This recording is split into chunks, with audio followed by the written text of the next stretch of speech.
While the Ultra version will have 4 sensors, the Galaxy S25 and S25 Plus models will continue to use the same triple rear camera configuration as the Galaxy S24.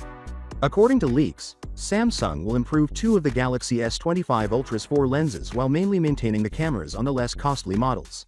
A design difference between the Galaxy S25 Ultra and its less expensive siblings is also confirmed by the leak instances.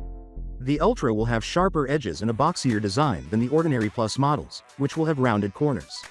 The physical button arrangement has not changed much from the iPhone 16 series. As anticipated, Samsung will continue to use conventional power and volume buttons. With its best performance numbers to far, the Galaxy S25 Ultra variant, which was meant for the US market, has returned to the Geekbench testing platform. Given that synthetic benchmark results often increase as a device approaches completion, an improvement in scores is not unusual. However, the new figures from Yukos Reed highlight how excellent Qualcomm's newest processor looks on paper and hold great potential for the Galaxy S25 Ultra powered by the Snapdragon 8 Elite.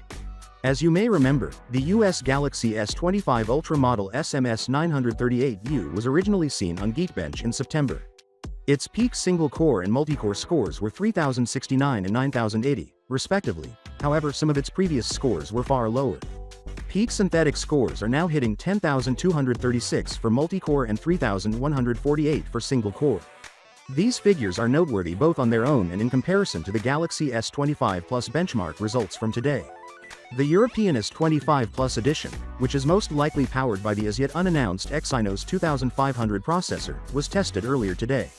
Single and multi-core scores for the S25 Plus were respectively 2,360 and 8,140. Even still, these Snapdragon-based scores might be intriguing. It's critical to keep in mind that preliminary benchmarks are not final. We know that prior scores for devices that are currently in development aren't always accurate since prototype gadgets may not reach their full potential in lab settings. Finally, what are your thoughts about it? So with that being said, let me know your thought in the comment below, and if you are new here, please subscribe. Peace out.